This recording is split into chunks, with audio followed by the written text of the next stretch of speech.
Would you believe me if I told you that the game you're seeing on screen right now is old enough to drive in the States, and was released on a console that came out around the same time that Linkin Park had their glow up? At one point, this was the golden standard for visual fidelity in video games. But don't be fooled by the cute and cuddly character designs. This was an M-rated game, chock full of sexual innuendo and violence. Perfectly fit for the 10-year-old me that played it way back in 2005. And played it I did. Conker Live and Reloaded, a full-blown remake of the N64 classic courtesy of Rare, sporting a brand new class-based multiplayer suite, and that also happens to be my favorite platformer of all time, and one of my all-time favorite video games.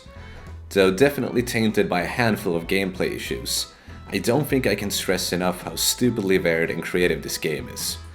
I mean, setting aside the fact that the multiplayer component pits squirrels against Nazi teddies, spanning World War II and futuristic eras, with attack and defend mission objectives. The single-player portion of the game is also absolutely stuffed with new gameplay opportunities around every corner.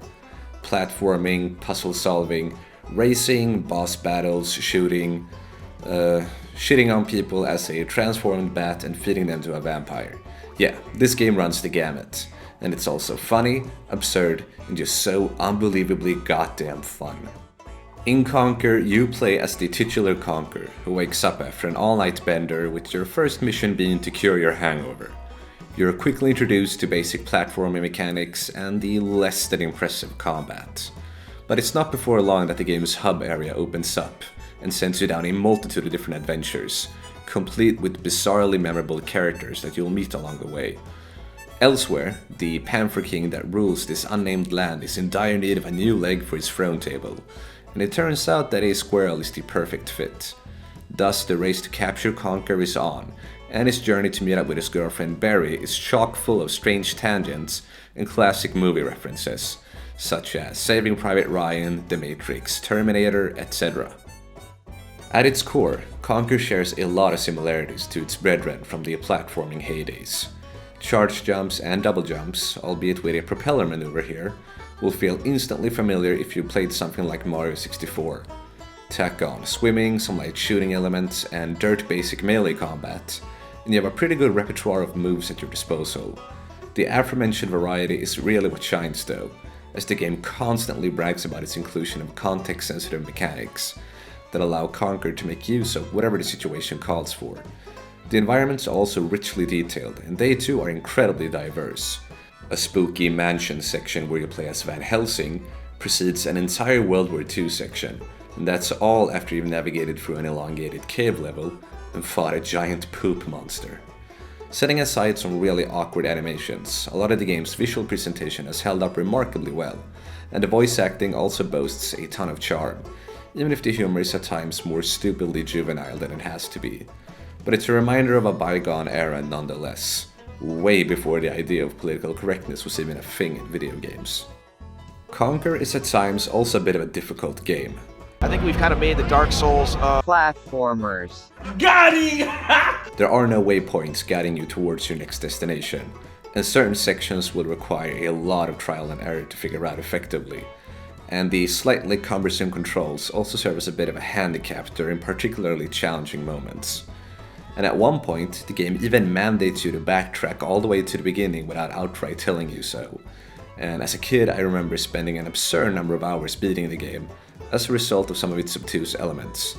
And sections that gave me a slight headache way back in 2005 are still doing so in 2022.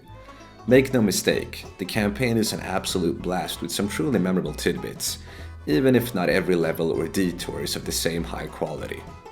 Conker's lengthy adventure is only one half of the package though.